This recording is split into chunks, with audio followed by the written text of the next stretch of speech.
నాకు జన్మని ఇచ్చిన తల్లి దేవకీ మాత దగ్గరకు వెళ్ళక తప్పదు. అలా చేసినట్లయితే తనకి నేనిచ్చిన మాట నెరవేర్చగలను, తమరి మాతృవాత్సల్యాన్ని అనుభవించే అదృష్టాన్ని పొందగలను. అది మీకు అంగీకారమైతేనే.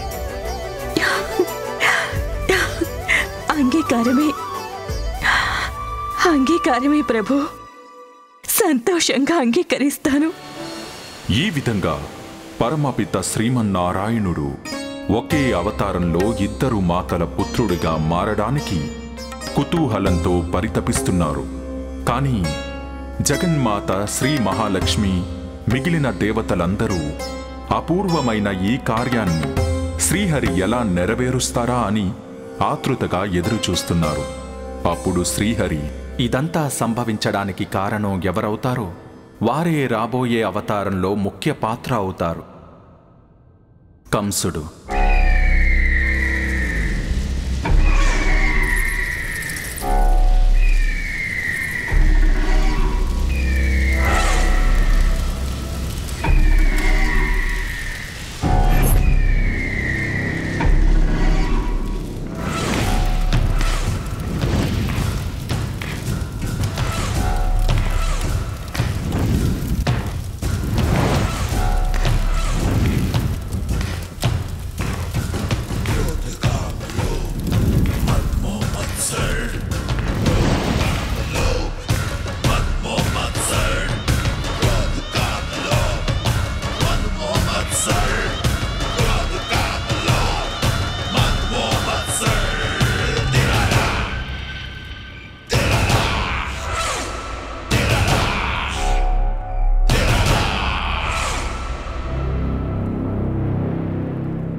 ప్రాణ సంకటం ఎదురైనప్పుడు ఆత్మగౌరవం అర్థం లేనిదవుతుంది.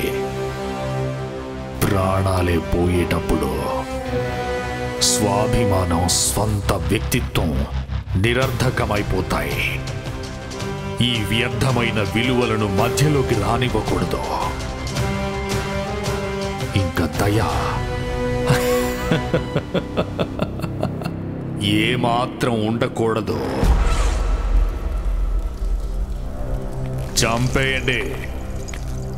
సాధు, సజ్జన, ఋషి, ముని, స్త్రీ, వృద్ధ, చివరికి నవజాత శిశువైనా సరే. అయితే ఒక్క మాట, శత్రువు శక్తి పుంజుకున్నట్లయితే, పరాజయం కంటి ముందు నిలబడ్డట్లయితే తక్షణమే శత్రువు కాళ్లను పట్టుకో, లేదా ప్రాణభిక్ష కోరుకో. అహంకారాన్ని దరిచేరనివ్వద్దు. అగ్నిః శేషం, రుణః శేషం, శత్రుః శేషం తథైవ చ. పునః పునః ప్రవర్ధయే, తస్మాద్ శేషం న కార్యే. అంటే దాని అర్థం, ఒక్క అగ్నికణం గాని, ఒక్క వరహారుణం గాని మన శత్రువు పుత్రుడొక్కడైనా మిగిలి ఉన్నట్లయితే ఏ క్షణమైనా భయంకరమైన రూపాన్ని పొందవచ్చు. కనుక అందరినీ సమూలంగా నాశనం చేయడమే ఏకైక పరిష్కారం మన భద్రతకి.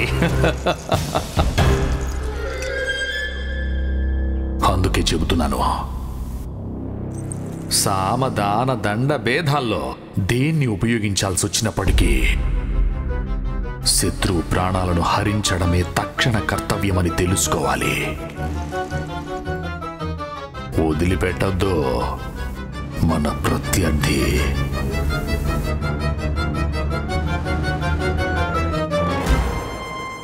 ఆ విష్ణువైనా సరే.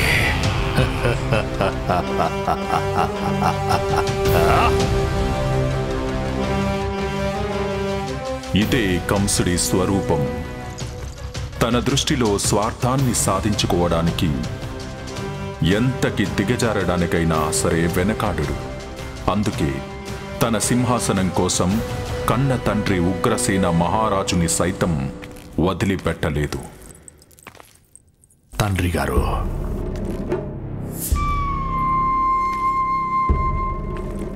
నేను చేసే తప్పుకి ముందే క్షమించి వదిలేయండి. నేను కలలో కూడా ఊహించలేదు నేను మీతో ఇలా ప్రవర్తించాల్సి వస్తుందని. మీ మనసు కనిపించొచ్చు నేను క్రూరుడినని, స్వార్థంతో కళ్ళు మూసుకుపోయాయని. కానీ మరో దారి లేదు.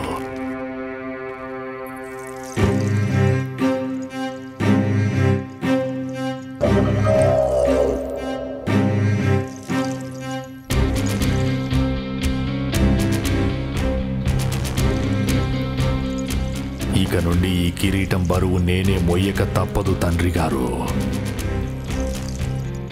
ఎందుకంటే మీరు దయాగుణం కలవారు.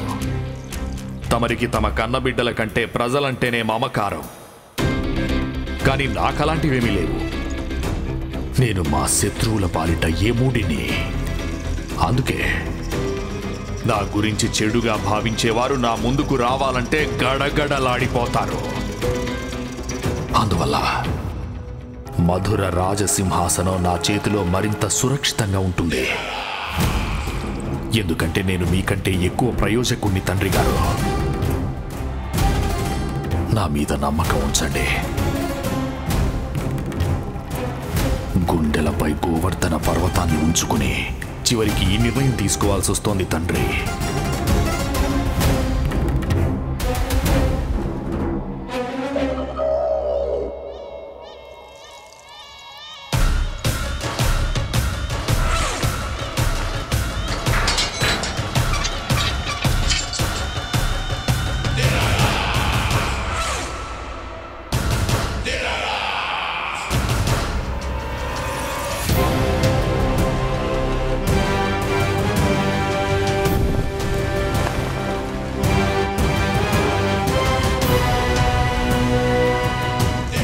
తాళం చెవి యమునలో పడేయండి. ఎవరు ఎంత క్రూరాత్ముడు, కఠినాత్ముడు, రాక్షసుడైనప్పటికీ వారి హృదయంలో ఎవరో ఒకరి పట్ల ప్రేమ తప్పకుండా ఉంటుంది. కంసుడు కూడా దీనికి మినహాయింపు కాదు. ఈ ప్రపంచంలో కంసుడికి కూడా ఒక పుణ్యాత్మ, ఒక సహృదయ ప్రాణం ఉంది. అదే అతడి ముద్దుల చెల్లెలు దేవకి.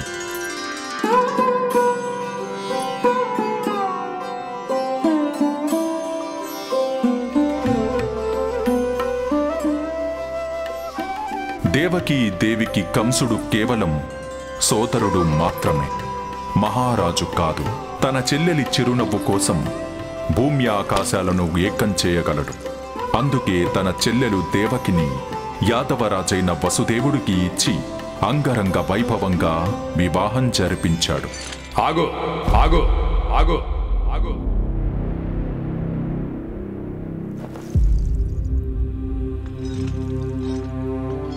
తమరికెందుకు ఈ శ్రమ?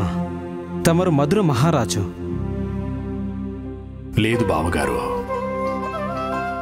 నేను కేవలం సోదరుణ్ణి మాత్రమే. అందుకే మా సోదరితో మరికొన్ని క్షణాలైనా సంతోషంగా గడపాలనుకుంటున్నాను.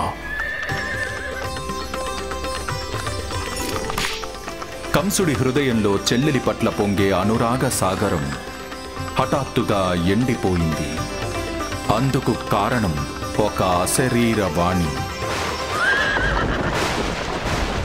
మహాపాపి క్రూర దురాత్మ కంస,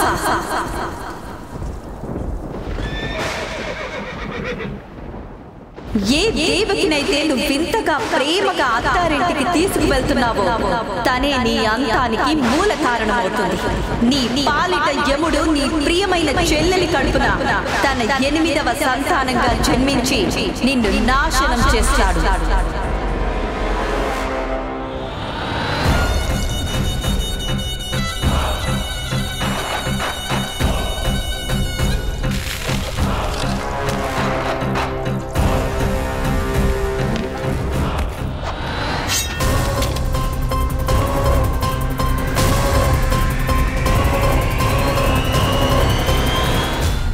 ఎవరు మీరు? నాకు మిమ్మల్ని చూస్తే భయం వేస్తోంది. మీరు మా అన్నయ్య అయ్యే అవకాశం లేదే. సరిగ్గా చెప్పావు నువ్వు. నా సర్వనాశనానికి జన్మనిచ్చే దుర్మార్గురాలితో నాకే సంబంధం లేదు. మహారాజా, రక్త సంబంధాన్ని క్రోధాగ్నిలో బూడిద చేయకండి. ఏ సోదరినైతే మీరు అల్లారు ముద్దుగా పెంచుకున్నారో తను మీకు విరుద్ధంగా ఏదైనా కుట్రలో పాలు పంచుకుంటుందా? అయినా మా సంతానం మిమ్మల్ని ఎందుకు నాశనం చేస్తుంది చెప్పండి? మీ తోడపుట్టిన సోదరిపై దయ చూపించండి మహారాజా. తమరి పరాక్రమంతో మీరు ఎంతో మంది అసురుల్ని ఓడించిన మహావీరుడు. ఆ అసురులంతా దాసోహమై మీకు సేవలందిస్తున్నారు. ఓ మహాయోధాగ్ని, అంతటి అసురుల వీరులే మీకే హాని కలిగించలేకపోయారు. అలాంటిది తమరి సోదరి తమరికేం హాని చేయగలదు? దయ చూపించండి మహారాజా, దయ చూపించండి. తమరు మధ్యలో అడ్డుపడకండి బావగారు. మీరు వినలేదా? తన 8వ సంతానం నన్నే వధిస్తాడని. ఇప్పుడు ఆ తల్లే లేకపోతే 8వ సంతానం అనే ప్రశ్నే ఉండదు కదా. అలాగైతే మీరు నన్ను అంతం చేయండి. ఒకవేళ నేనే లేకపోతే దేవకికి సంతానం కలిగే సమస్య ఉండదు. మా బావగారిని చంపి పాతకం మూటగట్టుకోలేను. తోబుట్టువు హత్యా పాతకం మూట కట్టుకుంటారా? ఎవరిని ముద్దుగా పెంచుకున్నానో వారిని అంతం చేసే అధికారం ఉంటుంది నాకు. బావగారు, తమరికి ఈ విషయంలో అంతగా సందేహం ఉంటే తమరు మాకు పుట్టే 8వ సంతానం ప్రాణాలు తీసేసుకోండి. 8వ సంతానం కాదంటే అంతవరకు పుట్టే పిల్లలందరినీ కూడా స్వయంగా మీ చేతులతోనే వధించండి. స్వామి, ఓ మధురాధిపతి, మా భార్యకు ప్రాణభిక్ష పెట్టండి. నేను అంటే శూరసేన మహారాజు పుత్ర వసుదేవుడు తమకి వాగ్దానం చేస్తున్నాడు. తన 8 మంది పిల్లల్ని జన్మించిన వెంటనే తమరి ముందుకు తీసుకొస్తాను. తన 8 మంది పిల్లల్ని జన్మించిన వెంటనే తమరి ముందుకు తీసుకొస్తాను.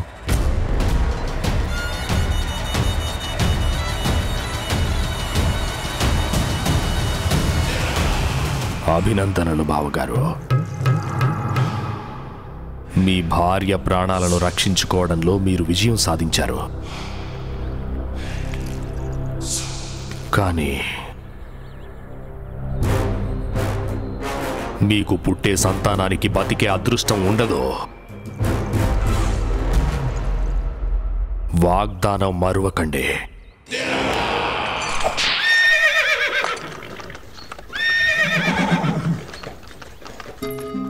ఈ విధంగా రక్త పిపాసి కంసుడి కరవాలం నీడలో దేవకి వసుదేవుల వైవాహిక జీవనం ఆరంభమైంది.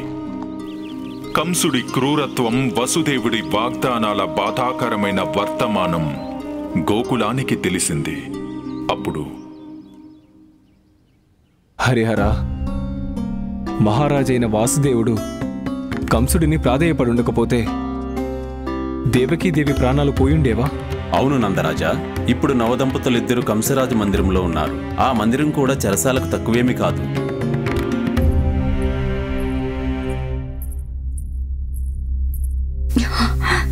ఏ అన్నకైనా తన తోబుట్టువుతో అలా ప్రవర్తించాలని ఎలా అనిపిస్తుంది? అదే నేనైతేనా ఆ దుష్ట కంసుణ్ణి కుండలో పడేసి కవ్వంతో బాగా చిలికి చిలికి చివరికి వెన్న తీసి నెయ్యి కాచి పారేసేదాన్ని.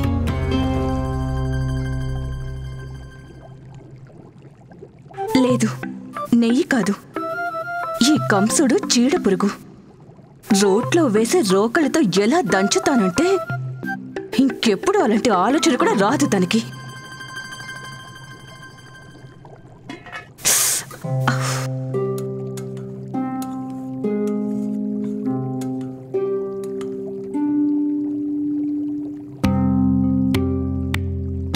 ఇదంతా తన రోహిణి అక్కకు తెలిసిందంటే పాపం తనే బాధపడాల్సి వస్తుంది. తనకి సంతానం కలగలేదనే కారణంగా వారే కదా వాసుదేవుడికి రాకుమారి దేవకిని వివాహం చేసుకోమని బలవంతం పెట్టింది. ఓ దేవుడా! సంతానం కోసం రోహిణి యొక్క తన జీవితంలో ఎవ్వరూ చేయలేని త్యాగం చేసింది. తనకి ఈ విషయం తెలిస్తే ఎలా? ఆ సంతోషాన్ని ఆ క్రూర కంసుడు మట్టిపాలు చేసేశాడనేగా తానెంత తల్లడిల్లుతుందో.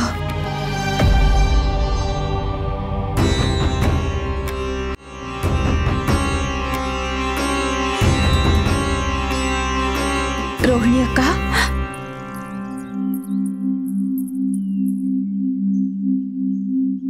నందరాజా, దయచేసి నన్ను మీ అన్నయ్య దగ్గరికి తీసుకువెళ్ళండి. సంకట పరిస్థితుల్లో నేను తనకు తోడుగా ఉండటం మంచిది. కాని వదిన, తెలుసా వసుదేవ్ అన్న ఇంకా దేవకి వదిన కంసుడి మందిరంలో గట్టి బందోబస్తుతో ఉంచారని తెలిసింది. భార్యాభర్తలంటే ఒకరికొకరు అండదండలుగా ఉండాలి. కంసుడి పహారా ఎంత కట్టుదిట్టంగానైనా ఉండవచ్చును గాక. ఇప్పుడు వారికి సోదరి దేవకికి నా అవసరం ఉంది.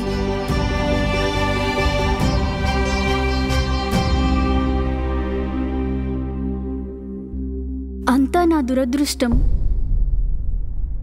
యాదవ కులదీపకులైనప్పటికీ తమరు అత్తగారింట్లోనే బందీగా ఉండాల్సి వచ్చింది. నేను ఏమీ చేయలేకపోతున్నాను. మీరు నన్ను వివాహం ఆడకుండా ఉండాల్సింది. అప్పుడు నా తలరాత మారిపోయి ఉండేదంటావా?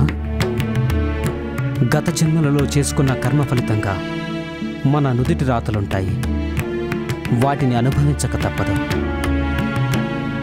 శ్రీహరి ఎప్పుడేం చేస్తారో, ఎందుకలా చేస్తారో, ఈ పరిస్థితికి గల మూల కారణమేమిటో ఇవన్నీ తెలుసుకోవడం అనేది మన మానవులకు సాధ్యం కాదు దేవకి.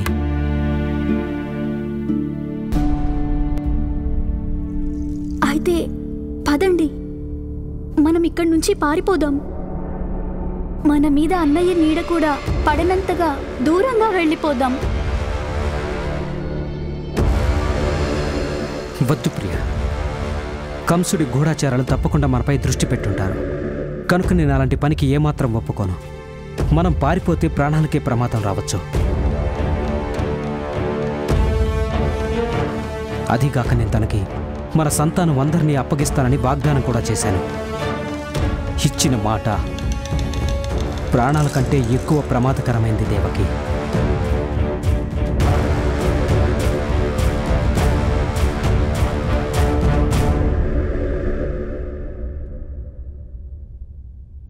రాజా, రాజకుమారి, గోకులం నుండి రాణి రోహిణి గోపరాజు నందుడు వేంచేశారు.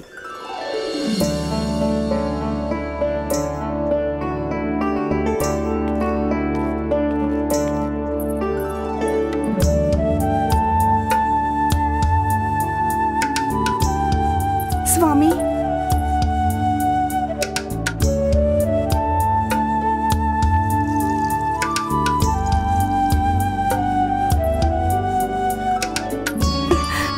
సోదరి, అక్క,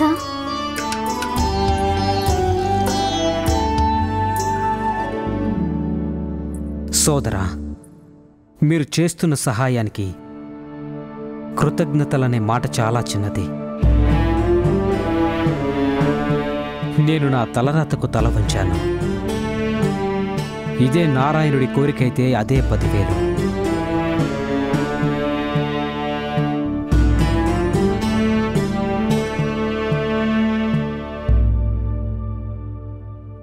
సోదరానంద, ప్రస్తుతం మధురలో వాతావరణం అనుకూలంగా లేదు. మీరు బయలుదేరండిక. యశోదమ్మ గారు బాధపడుతూ ఉంటారు. క్షేమంగానే ఉన్నామని వారికి మా మాటగా చెప్పండి. వెళ్ళిరండి.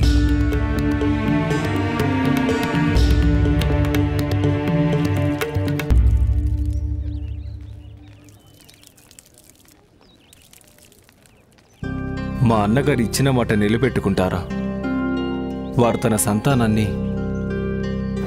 తప్పకుండా కంసుడికి ఇచ్చేస్తారా? ఏమిటండి ఇది? మరీ ఇంత కఠిన వాగ్దానం. నిజంగా దాన్ని నిలబెట్టుకోవలసిన సమయం వచ్చినప్పుడు ఎంత నరకయాతనో.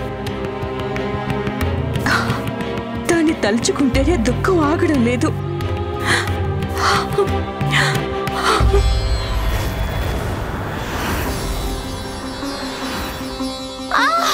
కొంచెం ఓపిక పట్టు, కొన్ని క్షణాలంతే.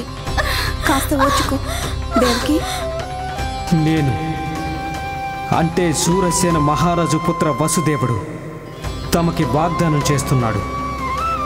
తన 8 మంది పిల్లల్ని జన్మించిన వెంటనే తమరి ముందుకు తీసుకొస్తాను.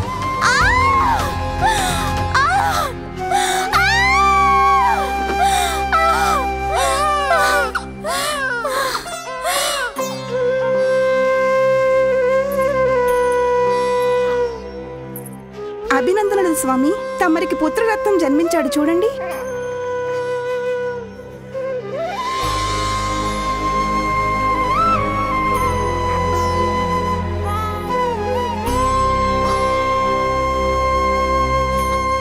మహారాజుకు తెలిసిందంటే ఏమవుతుంది?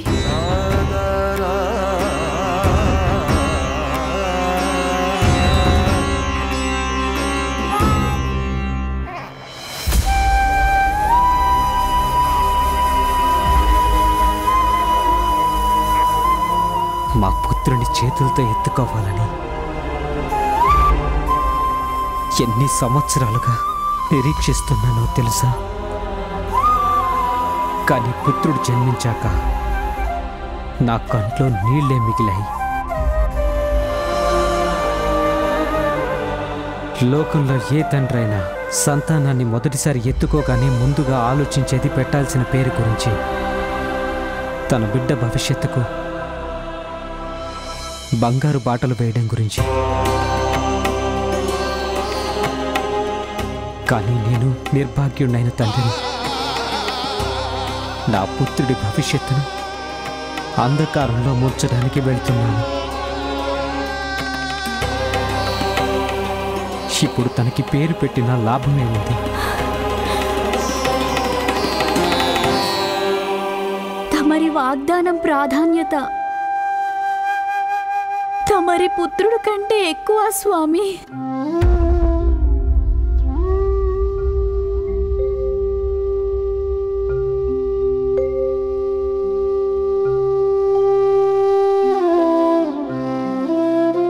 శ్రీమన్నారాయణుడి మారు పేరే సత్యం కదా దేవకి. నువ్వే చెప్పు, నన్ను ఆ శ్రీహరిని ఎలా కాదనమంటావు? నేను నా వాగ్దానం నిలబెట్టుకోక తప్పదు. ఇటు సూర్యుడు అటు ఉదయించినా సరే నేను తనని కంసుడి దగ్గరకు తీసుకువెళ్ళక తప్పదు.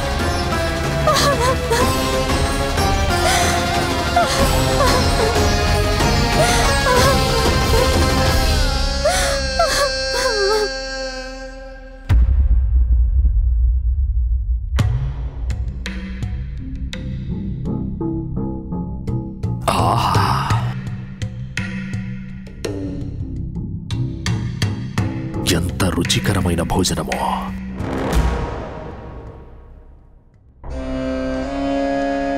ఏదైనా ప్రత్యేకమైన కోరికతో నన్ను సమ్మోహితుణ్ణి చేయాలనుకోవడం లేదు కదా? నన్ను భర్తగా సంపాదించుకున్నావు కదా, ఇంకా సంపాదించడానికేముంది? ఏం మిగిలింది ప్రాప్తి? నేను ప్రాప్తిని కాను, అస్థిని స్వామి. ప్రాప్తి దీపస్తంభంలా అక్కడ నిలబడింది. తమరెప్పుడూ తమ గురించే ఆలోచిస్తారు. నా గురించి కూడా ఆలోచించండి మహారాజా. అప్పుడైనా మా పేర్లు సరిగ్గా గుర్తుంటాయి మీకు. నేనెప్పుడు నా గురించి ఆలోచిస్తాను. అందుకే దశ దిశలా నా పేరు మార్మోగుతుంది. మా సామ్రాజ్యం విస్తరిస్తూ ఉంటుంది. అదే నాకున్న అస్తిత్వం. అస్థి. గుర్తుపెట్టుకో, నువ్వు ఉంటే అది నా వల్లే.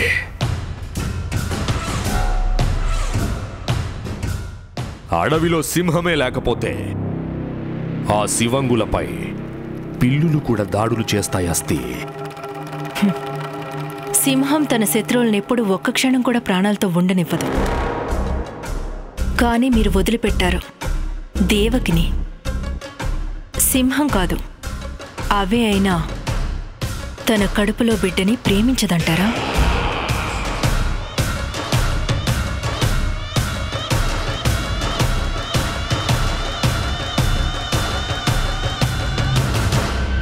తన సంతానం జన్మించిన వెంటనే నా దగ్గరకు తీసుకొస్తాడు. వాసుదేవుడు నాకు వాగ్దానం చేశాడస్తే. మరి రాలేదెందుకు మహారాజా? తొలి ప్రసవం ఎప్పుడో జరిగిందని మీకు తెలీదా?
వంశ యాదవులు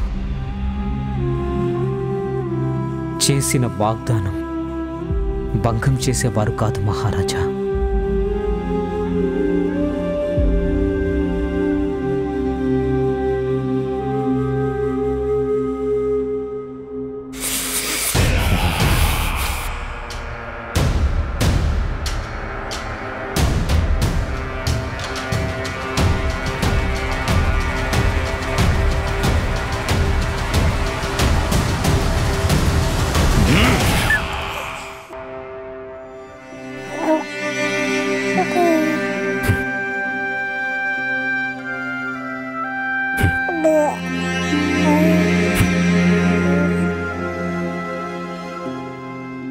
తను దేవకి పుత్రుడు, అల్లారు ముద్దుగా పెంచుకున్న ప్రియ సోదరికి తొలిచూలు పుత్రుడు. అంటే నాకు తొలి మేనలుడు లేదు.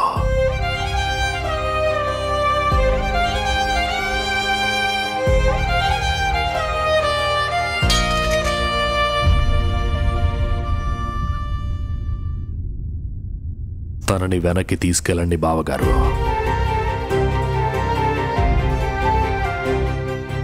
దేవకి తొలి పుత్రుడి వల్ల నాకెలాంటి ప్రమాదము లేదు.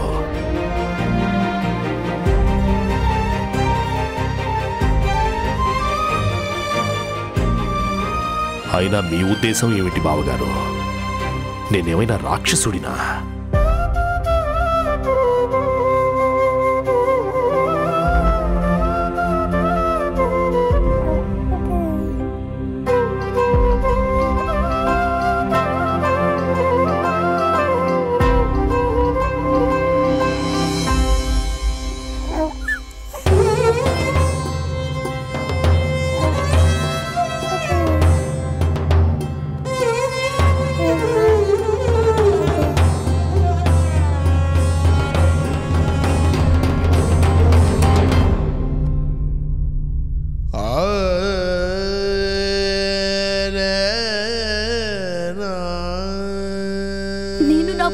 చేతుల్లోకి కూడా తీసుకోలేకపోయానక్క. కనీసం తన ముద్దు మోమును చూడనైనా లేదక్క.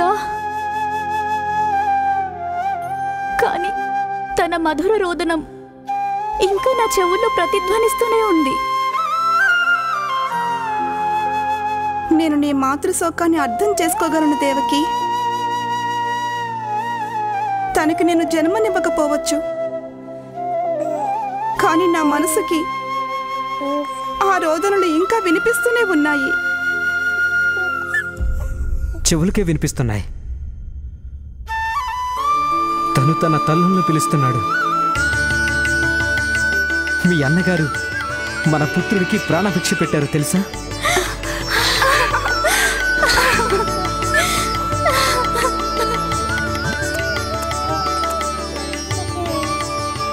స్వామి, ఇక మన పుత్రుడికి నామకరణం చేయండి. ఆ పేరుతో తన కీర్తి ప్రతిష్టలు, వంశగౌరవం చిరస్థాయిగా ఉండాలి. కీర్తిమాన్. కీర్తిమాన్ తన పేరు.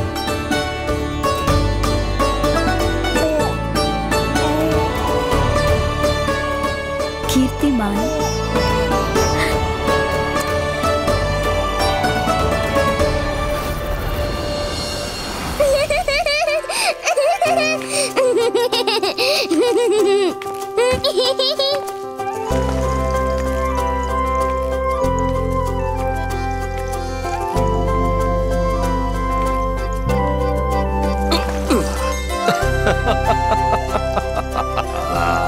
అల్లుడు,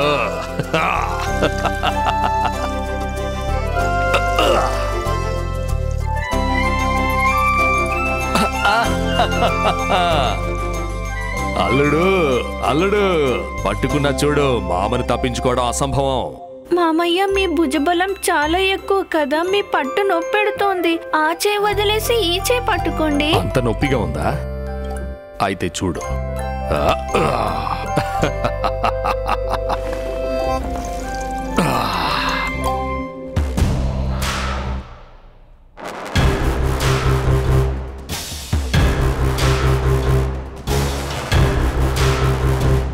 నారాయణ నారాయణ. మామయ్యకేం తెలీదు, మామయ్యకేం తెలీదు, మామయ్యకేం తెలీదు.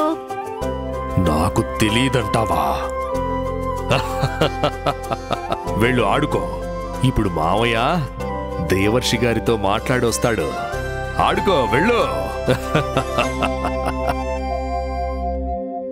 ఊరకరారు మహాత్ములంటారు కదా, దేవర్షి మా వాకిట్లోకి రావడమే మహాభాగ్యం. చెప్పండి దేవర్షి, తమ రాకకు కారణం? నేను తమరికి అద్భుత కమల పుష్పాల్ని కానుకగా ఇవ్వడానికి వచ్చాను మహారాజా. దీన్ని చూడగానే నాకు మీరే గుర్తొస్తున్నారు. ఇది నాకు ఏం చెప్పిందంటే, నన్ను కంస మహారాజ్ దగ్గరికి తీసుకెళ్ళమని చెప్పింది. ఇందులో నాకు ఏ ప్రత్యేకత కనపడడం లేదు దేవర్షి. దీనిలో 8 రేఖలున్నాయి మహారాజా. వాటిలో 8వ రేఖ చాలా విశిష్టమైనది. ఒకవేళ నమ్మకం లేకపోతే మీరే స్వయంగా లెక్కపెట్టి చూసుకోండి. మీరు నాతో పరాచికాలాడుతున్నారు దేవర్షి. ముందు లెక్కించి చూడండి మహారాజా. 1 2 3 4 5 6 7 8. మహారాజా, తమరు ఖచ్చితంగా చెప్పగలరా ఇదే 8వ రేఖని? ఆలోచించండి మహారాజా. తమరు ఎలాంటి అనుమానం లేకుండా చెప్పగలరా ఏది మొదటిదో ఇంకా ఏది చివరిదో అని? మీరు పూర్తి ధైర్యంగా చెప్పగలరా ఎవరు మొదలో ఇంకా ఎవరు చివరో? చెప్పండి మహారాజా. అవి రేఖలైనా కావచ్చు, లేదా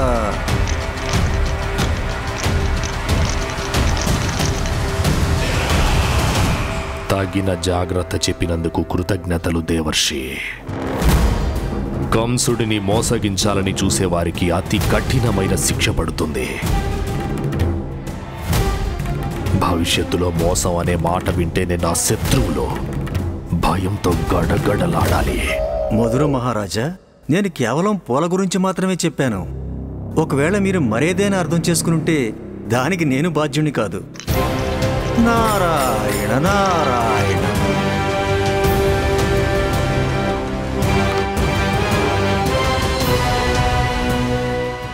మహారాజా, తమరు ఖచ్చితంగా చెప్పగలరా ఇదే 8వ రేఖని? ఆలోచించండి మహారాజా. మీరు పూర్తి ధైర్యంగా చెప్పగలరా ఎవరు మొదలో ఇంకా ఎవరు చివరో? చెప్పండి మహారాజా.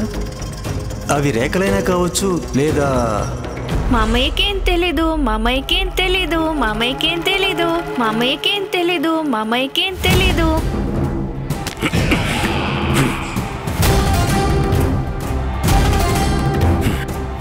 కంసుడికి ఏం తెలియదనుకోవడమే మూర్ఖత్వం.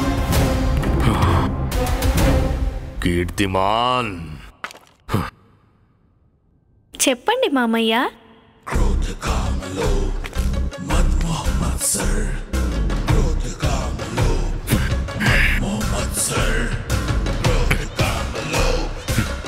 మామయ్య, నాకు నొప్పి కలుగుతోంది.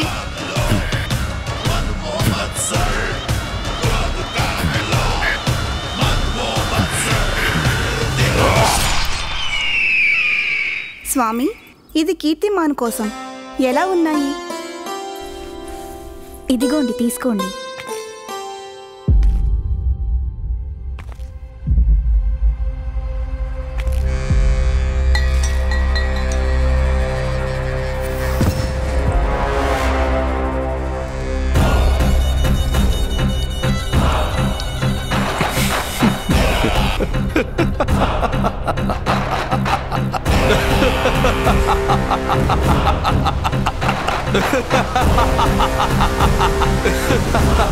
కళ్ళ ముందే కన్నకుమారుణ్ణి అంతం చేస్తుంటే చూడటం ఎంత బాధ కలిగిస్తుందో స్వామి. కానీ ప్రభు, దేవర్షి నారదుడు కంసుడి మనసులో అనుమాన బీజం నాటకపోతే ఆ కంసుడు అలా చేసుండేవాడు కాదు. తనని ఎందుకు అలా ఆవేశపరిచారా దేవర్షి? మర్చిపోయారా దేవేంద్ర? సమస్త లోకాలలోనూ ఏం జరిగినా నా ఇష్టానుసారమే జరుగుతుంది. ఇదే ప్రశ్న నారదుడు కూడా అడిగారు నన్ను.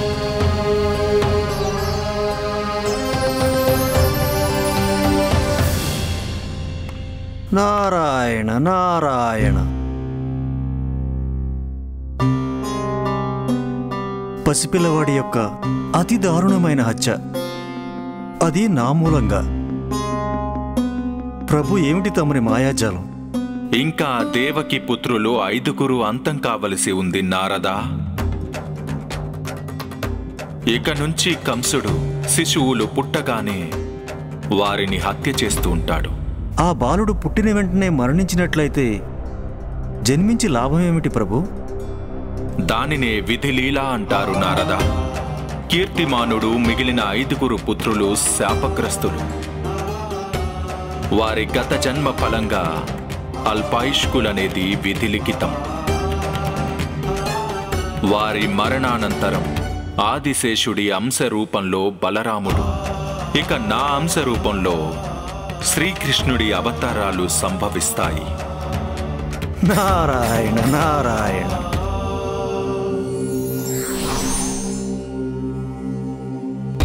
దేవకి పుత్రులు ఒకరి తర్వాత ఒకరు జన్మిస్తూ వచ్చారు. వారిని అంతం చేస్తూ కంసుడు తన పాపాల సంఖ్యను పెంచుకుంటూ పోయాడు. చంపొద్దు! నా పుత్రుడు!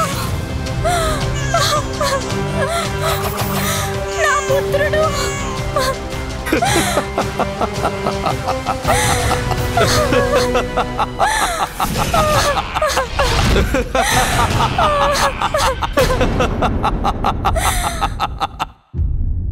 ఆ తర్వాత కంసుడి క్రూరత్వం పరాకాష్ఠను చేరుకుంది.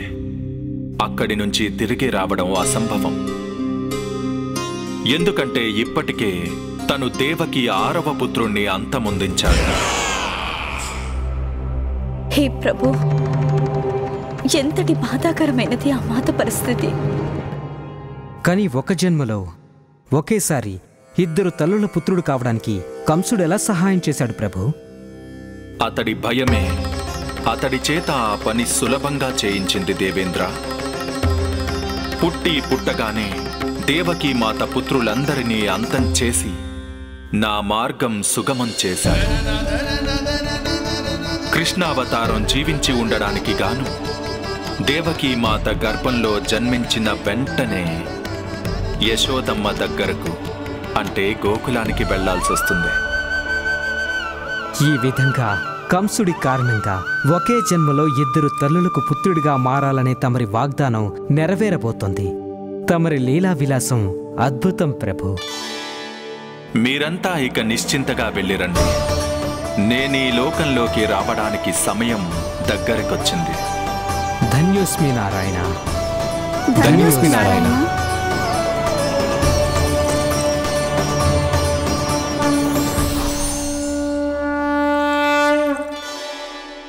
నాకైతే ఇప్పుడే తమరు యశోదామాతతో ఆటలాడుతుంటే చూడాలని మనసెంతగానో పువ్విల్లుడుతోంది. తన మనసెంత నిర్మలమైనదో. కోపం రాకుండా ఎలా ఉంటుంది? దెబ్బలు పడతాయి. ఇంకెప్పుడైనా సులక్షణ తోట పూలు తినడానికి వెళ్తే. సులక్షణ గురించి మీకు తెలియంది ఏముంది చెప్పండి? చిన్న తప్పు దొరికితే చాలు ఊరంతా డప్పు కొట్టి దండోరా వేస్తుంది. నీ విషయం తెలిస్తే అందరూ ఏమని చెప్పుకుంటారో తెలుసా నీకు? చెప్పమంటావా? యశోద తన కొడుక్కి తిండి పెట్టకుండా మార్చేస్తుందంటారు. ఇదిగో వినండి. ముందు దీనికి పెళ్లి చేయడం చాలా మంచిది. గయ్యాళి దాన్ని కట్టాలి. దీనికి గయ్యాళిదైతేనే వీణ్ణి దారిలో పెడుతుంది. నువ్వు మాట్లాడుతున్నది తన గురించా లేక నా గురించా? అదే మన గోకులం అంతా చెప్పుకునేది మన ఇంట్లో అంతా నీ రాజ్యమే నడుస్తుందని. హరి హరి, ఇది పరిహాసానికి సమయమా చెప్పండి? నేను మరీ అంత గయ్యాళి దానిలో పీడించుకు తింటున్నానా? యశోదా, సరదా కన్నానంతే. నువ్వు ఎంతైనా గడుసుదానివే కదా.